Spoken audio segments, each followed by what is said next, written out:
Boxing heavyweight champion. Opponent is up in the air still. Mr. Klitschko was supposed to fight, but he pulled out. There's a couple names. Mr. Espinosa put out a couple names out today. You know any of these names that you want? Which name you heard? I heard Mansour. Okay. Spielka. Yeah. A couple other names I think. Pretty much those two. I know. I've been hearing Spielka more than Mansour. But either one, you know, Spielka bring the Polish crowd, which that's always good. I want to game more. When I knock him out, I game his fans. You know, I got a couple of Polish fans myself. Mansour, he bring the excitement as far as talking. I don't think he's not gonna be capable enough to handle my speed, my style, my awkward style. He's not gonna be able to keep up with me. You know, he's only 6 feet. You know, I said many times before, anybody 6'4" and under is not gonna be in it. I have a chance. I mean, every fighter have a punching chance, but I think I've improved a lot over my last fights. You know what I mean? My last fight, I threw more punches in my fight than Klitschko and Tyson did combined together. And I'm comparing with Floyd Mayweather with accuracy. I put out 57% of accuracy in punches. I throw a lot of punches, you know. And each and every fight I'm displaying, I'm showing a little bit about Deontay Wilder that people didn't know about me. I had it all along. Just need the right opponents at the right time, man. You know, I hear everybody talk different little things, but I stay focused, man. And whoever ready, I'm no games no more. I've never been about games, but I'm so serious. Like, I've never been so serious in my life right now, man. Because I'm so sick and tired of these fighters pretending for these people. They had these cameras in their face, and then they become somebody else than themselves. I'm always the same, whether the camera's in my face or whether it's not in my face. I'm still the same person. I'm still real. And like I said, y'all done heard it many times before, you can't play boxing, and I'll take it serious. I'm in love with the sport. And when I'm in the ring, I don't care about you. I don't care about nothing you come with. I want to destroy you. I want to disfigure your face where your mother can't even recognize you, and she had you. And I mean business. I'm not the same person inside the ring. So I don't play around with it, with all this calling, name calling, with all the social media stuff. It's good for the publicity, it's good for the fans, it's good for y'all guys. But you got to keep in mind, you got to get in the ring with me. And when you get in the ring with me, it's a consequence to pay. I'm like a mafia, really. I really don't say nothing until I grab you, and then I show you my dirty work in the end. Were you surprised with Fury and Klitschko? I wasn't surprised, I called it. I actually called. I said, if Fury take the fight seriously, that he got a high percentage chance of winning. Due to the fact that Klitschko always, well, he's been recently fighting a lot of small guys. I think he done got away from the teaching of Emmanuel Stewart to keep his distance or whatever, because his chin still, you know, we just still don't know, you know. Before Emmanuel Stewart came on, he was getting knocked out. Emmanuel Stewart helped his career out. But he got so in tune of the small guys, clinching, holding, 1-2 punches, clinching, holding. He always sets up for the big right hand. I said it was going to be awkward for him when he get a taller guy. That takes away that. I want to see what happens when he takes away the clinching and the holding big guy. We know you can't do it with the bigger guys. And if you punch, you're liable to get exposed and punch back. And that's what happens. But I also believe Father Time is knocking at his door as well, too. Dante, you said, like you said, man, Emmanuel Stewart. Emmanuel Stewart, there was an interview I seen where he said there's 2 up-and-coming fighters. Division. This is years back, he said in the interview. I mean, you see yourself fighting Tyson Fury? Most definitely. Most definitely. Win, lose, or draw, whether they have a rematch or not. Whether Tyson losing his career, that's still gonna, man, me and him been promoting our fight almost 4 years now. You know, so it's already sold out. We just need a time and a date. So I definitely see myself fighting here in his career. I even heard Klitschko put out there he want to fight me for my WBC belt. He's never had it before. That's on the table as well too. I'll be looking forward to that as well. You know, so but there's a lot of things going on, good and bad, in the sport. A lot of things that when I've been in the business, I'm confused with myself, you know. So just imagine just the average boxing fan. You know, a lot of things go business-wise in boxing, but people don't understand. You know, they just go off of what they hear and different things like that. But you know, the truth is a totally different thing. There's a lot of shit going on in boxing, man. Can you mention some of those things that's the bad of boxing? Just the politics in it, man. But you know, just like the situation I got going on now, you know, with these belts. Now they're about to separate the belts again.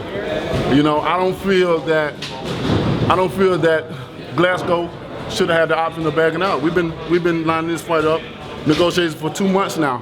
That's well enough time to say, yo, I'm gonna see what this fight, if this fight takes place, whether Klitschko wins or Fury wins. If Fury wins, I want to take my option of being this mandatory. That should have been thought about that a long time ago. Not when we have a date lined up, opponent, and all that. Didn't want to bag out because he got an easier route to take than fighting on Charles Martin for a vacant belt. You know, I don't. Is that why you think he went for the IBF? Come on, man. Everybody want to be champion. You know, whether you go the easy route or the hard route, everybody want to be a champion in this sport. I feel that he went that route. I'm not mad about him going that route. I'm mad about him backing out so close. You know, we're like literally less than a month away. You know, we got to line up. This is my debut at the Barclays Center. This is my debut in New York. I wanted to be a great one. You know, so I'm frustrated. I'm mad right now. You know, so but it's no more games, no more playing. You know, all these guys have been calling my name and telling people that they offered me money, and you know, all that bullshit.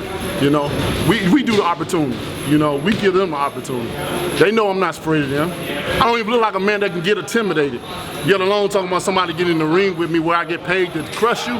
Come on, period, please, man. Nothing fear me. Only man I fear is God. I'm a God-fearing man. Any other man I don't fear. That ain't in my vocabulary of fear. You know, so they got to get real with this. All this shit is for the cameras, man. And I don't do the cameras. What I say in the camera, I can say in front of anybody's face. That's just how I am. And when you get in that ring, I'm going to totally be. So, you know, I'm a nice guy, but now they're bringing that out of me, you know. All those have been putting my name, you know, everybody, I'm just frustrated right now, you know, I'm just tired. Who's frustrating you the most right now? Just the way that, you know, with the sanction of the belts, man, for them to get Tyson 30 days to get back in the ring, that's kind of harsh, man. That, you know, for a guy that don't fight as often like that, you know, even in the start of my career, I fought 5 or 6 times a year.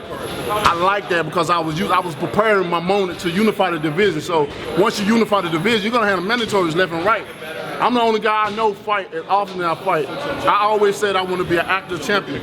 So leading up to it, once I unify the division, I gotta get used. I gotta get used to unifying the division because I'm used to fighting because I'm always have mandatories. And I don't know what no other guy that's doing it than me. Putting my title on, I'm fighting every 2 months. What other guy you know, the last guy that did that was what? Lennox Lewis. You know, I'm the only one, so I've been preparing myself for this moment, and now it's so close. And now it seems like as I get closer, it's like it's going back to what it is. If the smoke clears, let's say 5 years from now, and you never fought Klitschko, would you be disappointed? I will be. I will be. You know, I don't feel. You know, I wanted. You know, true enough, I wanted to be that guy. I wanted to be that guy to dethrone him. I wanted to be the guy to dethrone him and unify the division at the same night. You know, all in one. But it didn't have. Things don't go as planned, though. You know, so even if I fight him now and beat him, do you think I get fully credit? No. Because Tyson did it. Because Tyson did it, and then they're gonna, you know. But you know, since Tyson beat him, say if Tyson keep the belt, he beat Klitschko, I beat him. If I would have beat Klitschko, I would have got discredited. But if I beat Tyson, then what can they fucking say now? He's a younger guy. Tyson didn't stop him. Tyson didn't stop him, of course. Of course. But they say even if I stop Klitschko in 1 round, I'm one of those fighters that never get his full credit, ever, no matter. Because I do things that aren't supposed to happen. I do things people don't understand. Well, how in the hell is this dude just pick up boxing and doing what he's doing? He always got to be the opponent. It's got to be, he can't take, well, you know, if he fight this person, he fight that. You know, but which I accept. I don't care about that. That make all publicity is good publicity for me. I don't care about that, you know. But I know between real and reality. And I know in reality terms, these fighters don't want to get in that ring with me. A couple last words for fans worldwide. What happened? A couple last words for fans worldwide. To all my fans worldwide, especially the ones that have been with me from day one, man, I want to tell you from the bottom of my heart, man, that I love you guys and keep supporting me, man, because 2016 is going to be a great year. It's going to be a great year for me, for you guys in America. So stay tuned. Thank you. Wilder, when you reference suspect, you know, money being thrown at you, are you referencing Briggs saying that he? Every fighter that said they done offer me money. Every fighter. How you know? I mean, if you offer me $2 million, why wouldn't I want to beat you? That's an easy win for me. You know, but that's the cop-out way for fighters to say, oh, we offered them. How you gonna offer me anything? You the fucking challenger. you ain't even ranked. How you offering me money? $2 million? Come on now. I was talking to Sean Porter. He said he'd actually be interested in seeing that fight. Is that a fight you would humor at this point in your career? What's that? With Briggs? I would love to fight. You know, like I said, I believe what would save this card is to get Briggs. But it's a lot of things that's going on. For one, Briggs not ranked. He's in the 30-something, but we'll see. I want to know can something can be done, because when you're a champion, you have to fight ranked. Somewhere in the world. Yeah, now that you're a WBC champion, what are you going to do? Gonna watch Billions, baby. Is it a double-edged sword? I'm What are you going to do now that you're WBC champion, Deontay? gonna watch Billions only on Showtime, baby. Great, thank you. Down to the double-edged sword to fight a guy like Briggs and maybe get the criticism even if you do win? Well, I mean, I'm gonna get the criticism no matter who I win, so it ain't gonna matter. I think Briggs, I mean, he hypes the people up. People laugh at him. I told him a long time ago, they're not laughing with you, they're laughing at you.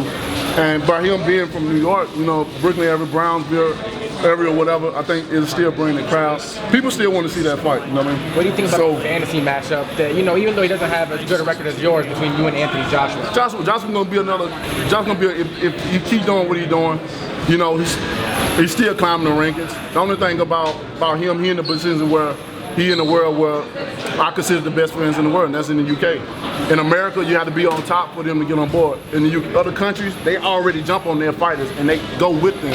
So that's going to be the only thing I hope don't happen to him. He don't turn into a David Price. As a fighter, you hope that if you beat, that you get your just dues and people put you in that spot with the all-time greats? Or who do you think that fighter would be, that if you beat them, you'll finally get your credit? I don't know, man. That's a good question. I don't know. I really don't know. That's a damn good question. How bittersweet was it to see Fury take all that glory when he finally did beat Klitschko? It definitely was a bittersweet moment due to the simple fact that I described, that wanting to beat him and dethrone him and unify the division all at once. I was so close to that. But even with I know criticism would have came, they would have said he was too old and all this and that. But being that Fury beat him and I beat Fury, he's a younger guy. It's like, what really could they say, So I still want to get Klitschko on my resume, and like you said, he wants it because he said he never had the WBC belt, and we all know the WBC belt is the most respected, well-known belt in all of boxing.